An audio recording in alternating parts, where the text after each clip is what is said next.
Good morning. Today I'm going to share with you some of the basic tools that one can use for doing day trading. This is the third video that I've uploaded on Yahoo. No, it was Google Drive, which was a lot of you complained was not accessible. It was a big file. It was an experiment on my part, and I am re-recording it. So basic nitty-gritties of day trading is what you're going to get in this video. All right, so there are four things you need before you start day trading. The first thing is to have a written trading plan. Now, what is it is? It is something that defines what are the limits you're setting for you to how much money you want to put in, how much loss you're willing to take, those kind of things, plus a strategy that you have figured out by practicing it. And that needs to be reviewed every time. So this is the basic 4 steps or 4 parts of preparation when you start day trading. The second one is to figure out which stocks you want to day trade on that given day, which means you start preparing you start creating a watch list. If you are investing in US, you've got plenty of time. You can have a watch list that can start in sometimes during the day, and that you revisit a couple of hours before the day trading or the trading starts in the US, which is 10:30 right now. So you start around 9-ish, 8:30-ish, you start working on refining your watch list. Watch list, it comprises of companies, stocks that you find to be exciting. Third part is pretty much defining. So you have a trading plan, you want to adhere to it, you want to stay true to it, which means, and once you figure out what trading plan works for you, it becomes easier for you to find not only place larger bets on big winners, but also curtail or reduce your bets on the losers that you think you're not sure about, right? So what you do with that, sticking to the trading plan is part of your risk mitigation strategy. And at the same time, it gives you a proportion of wins and losses, which allows you to remain profitable. I mean, that's very important. And fourth is to ensure that you go back and revisit your trades. And by revisiting, I mean you also look at your trades when you know you won big or when you've lost, either way. And you take notes of how you reacted to those situations. That's something very fundamental if you are starting and doing day trading for the first time. And remember, all these 4 steps you can do with the game that we have. And also, if you have a brokerage account, I have already urged you, and I urge you again, that you go to the paper trading or simulation that the most brokerage companies provide, and use that to practice for at least 6 months. If you've never done it, I would even say go for a year without using your hard-earned money. You don't want to use your money on trading. You want to practice first with the virtual money, and it gives you exactly the same kind of experience. If you are on a brokerage platform and using their paper trading platform, the chances are there won't be much difference. It'll look exactly the same as their main platform. So practicing there before you actually take the plunge into trading is extremely important. And I've given this website, tradeview.com. This is a website that you can connect to your trading account.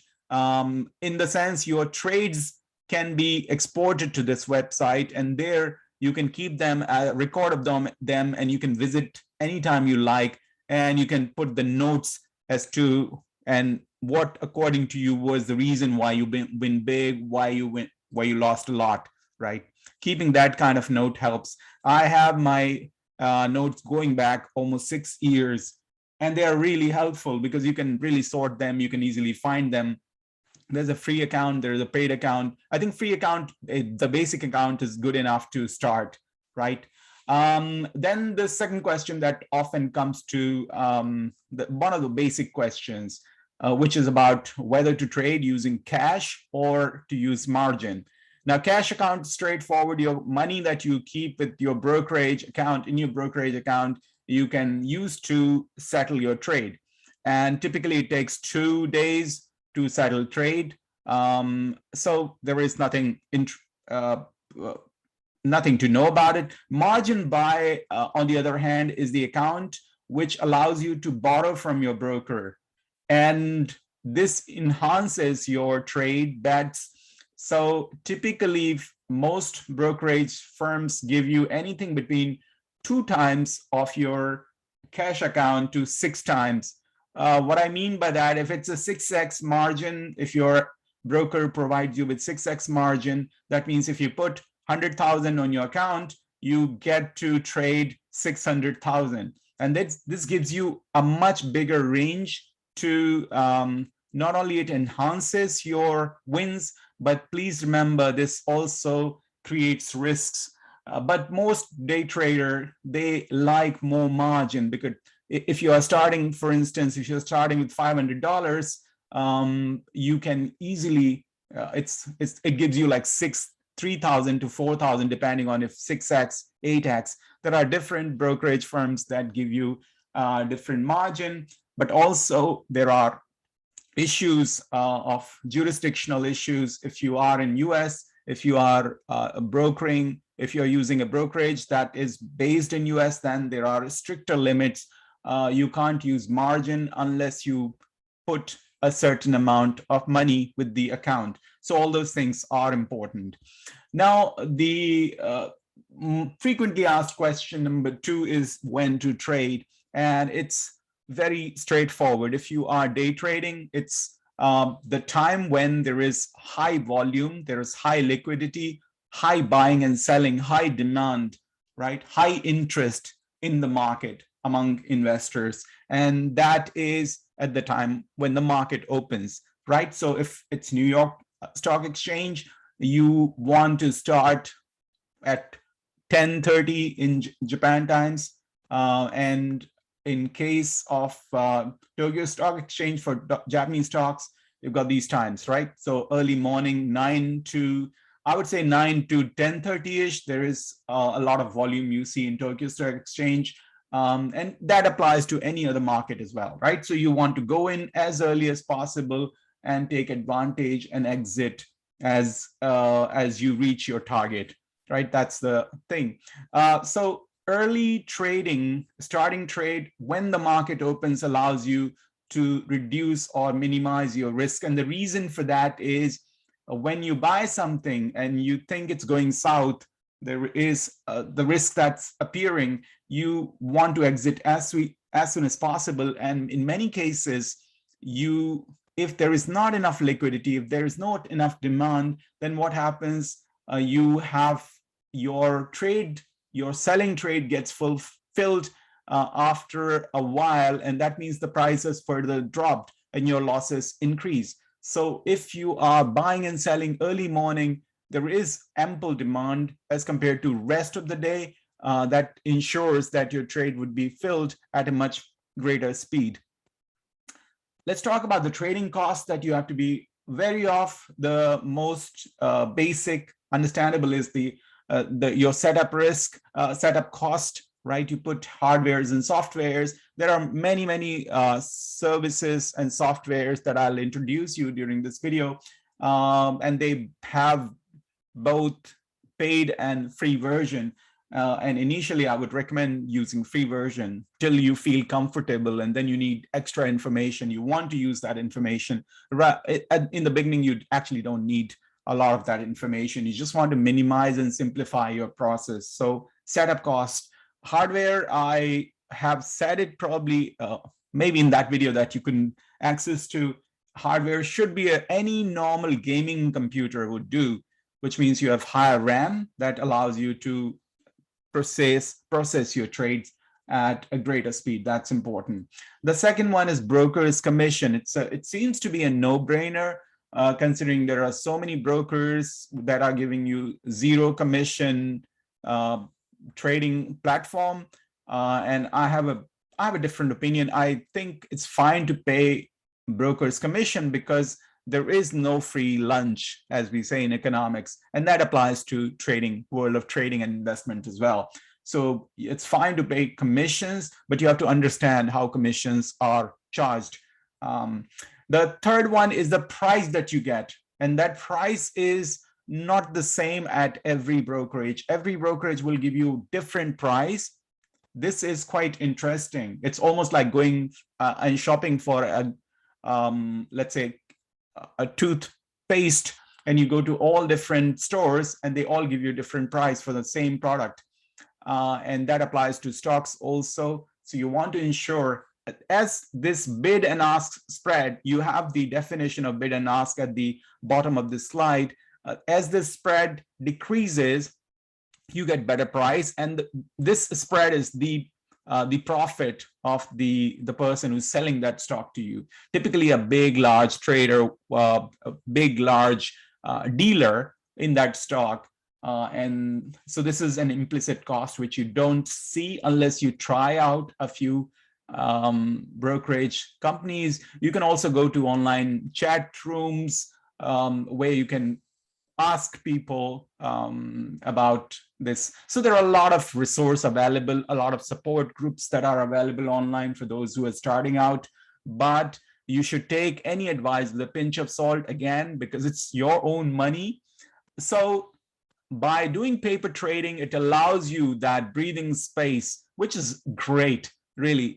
You can apply different strategies, you can try out things, you can even surprise yourself with your risk resilience or risk hesitancy, whatever. I mean, whichever side of the risk profile that you stand on, it's perfectly fine, but you can discover that by paper trading. I'm going back to it. Then there is something called electronic communication network fee, which is in the fine print of your brokerage.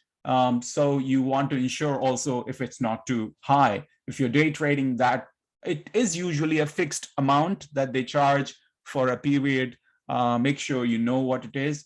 Then there is margin fee, which is like an interest rate, because you're borrowing from your brokerage to enhance your trades. You want to ensure how much interest you have to pay, right? That's so these are some of the basic things you want to ensure to understand as cost. Let's talk about some of the tools that I use and I would recommend, right? And all these tools boil down to a basic factor. It's cost versus speed. If you pay money, you get higher speed, understandably, and vice versa. So we'll talk about the trading brokerage platforms. We'll talk about charting softwares. We'll talk about scanners. We'll talk about news and simulators. So let's start. Trading station setup. So I said it earlier, gaming computer with enough RAM that it doesn't seem like it's slow, right? That's one thing. Extra monitors, I give it to you. It's up to you how many monitors you'll be comfortable using. I think the maximum monitors that I use is 4.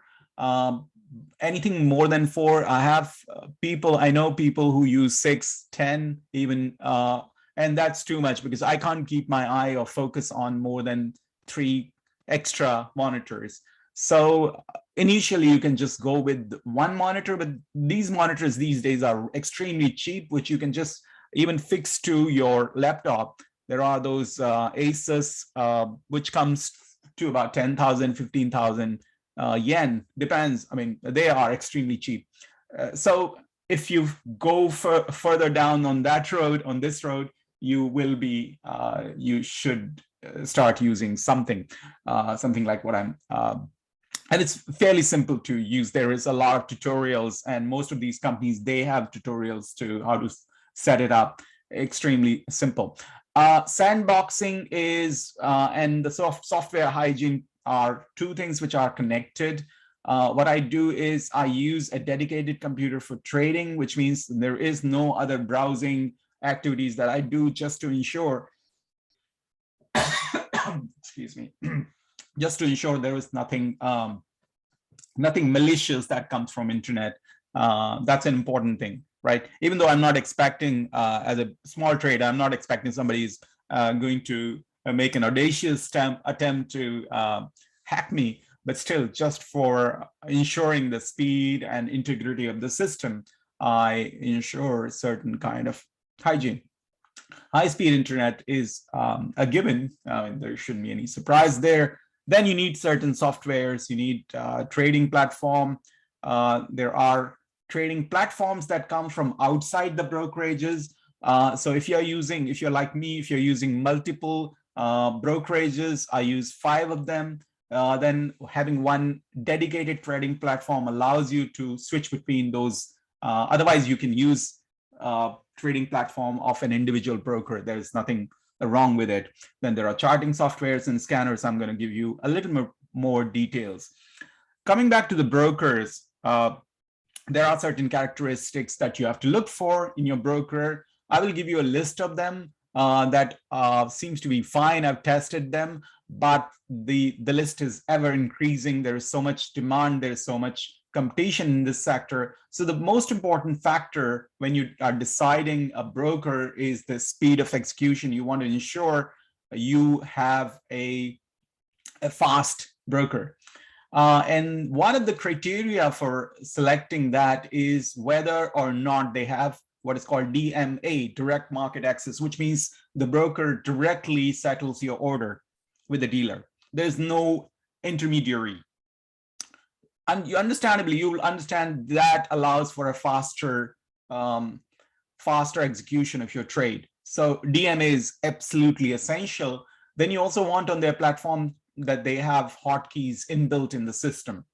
Now, hotkeys are basically control alt whatever. You have a key set of keys that allows you to enter and exit a trade at lightning speed, which is extremely important. You will, if your platform, the platform that comes with your brokerage, if that doesn't allow, then in that case, you'll have to find an outside trading platform, which I was referring to earlier.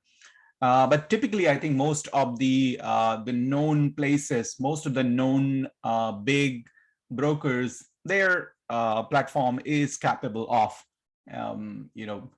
including or embedding hotkeys. Aggressive pricing is the second thing. What I said about the bid and ask price, you want to ensure that the big bid-ask spread is not too much.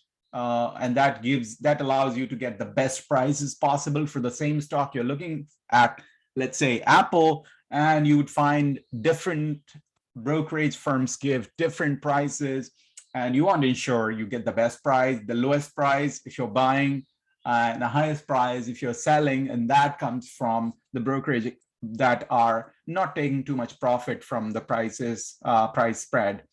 Third is commission. And commission comes in 2 forms. Sometimes you get to choose. It could be per share commission or per trade commission. Depends on how big your trading positions are. If they are big, then you would go for per trade. If you're not buying too many stocks, then you can go for per share. And I'll come back to the idea, the contentious idea about zero commission, again, to revisit.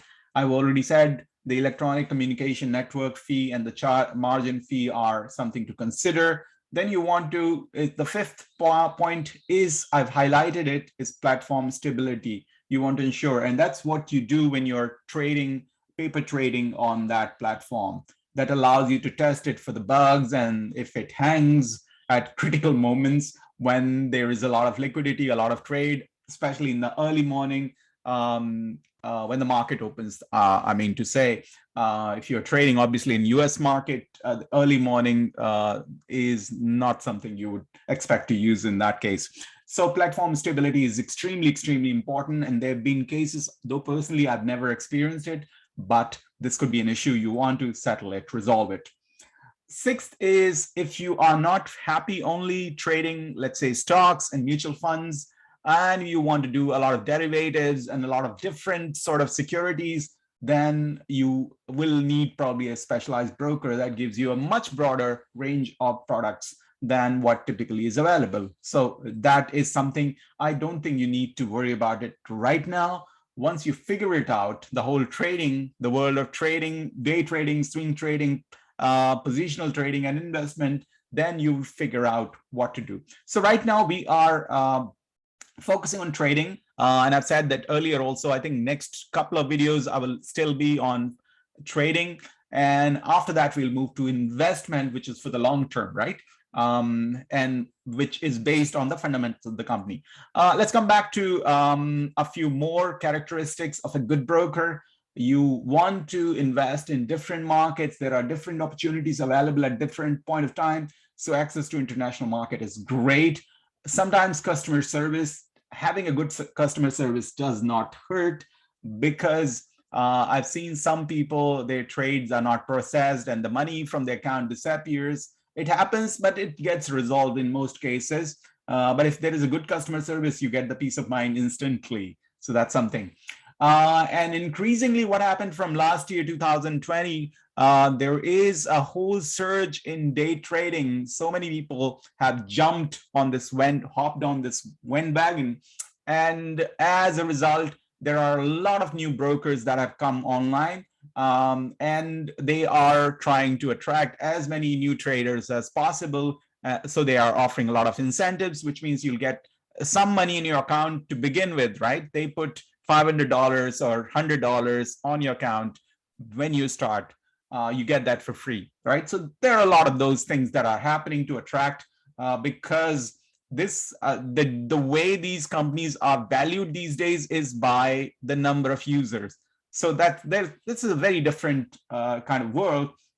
But you want to be wary of these brokerage firms, because the 10th characteristics, which is not written there, is you want to ensure you can trust this broker, because you're giving them your money, hard-earned money. And if this broker does not have too many previous record, or if they are not in the right jurisdictions, then you have to double take, you have to reconsider, even though they look the most attractive. So that's why you have to figure out a way to diversify your risks.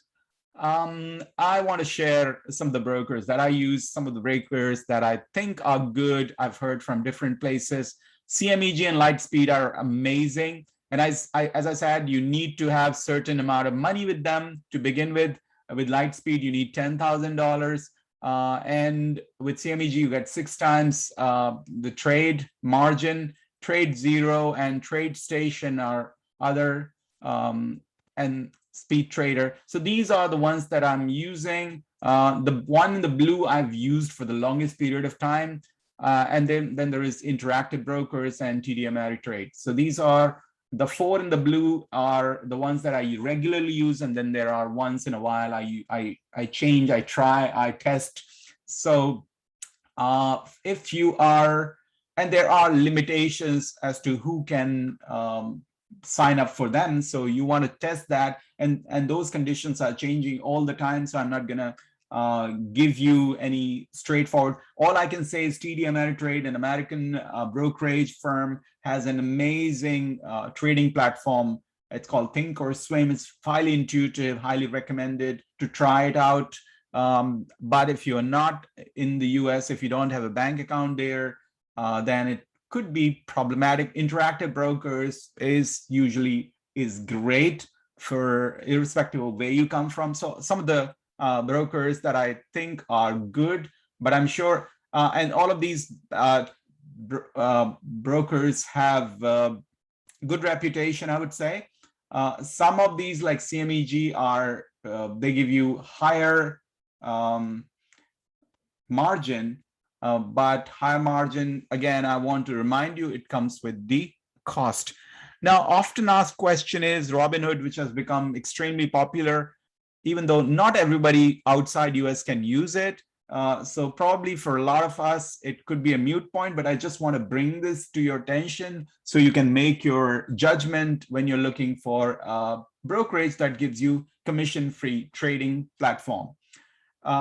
This is where I want to start with, right? Zero commission is nonsense because there is no free lunch. They have to make money. So the way Robinhood makes money is by redirecting your order. So once you place an order, that whole order flow, they put it in one big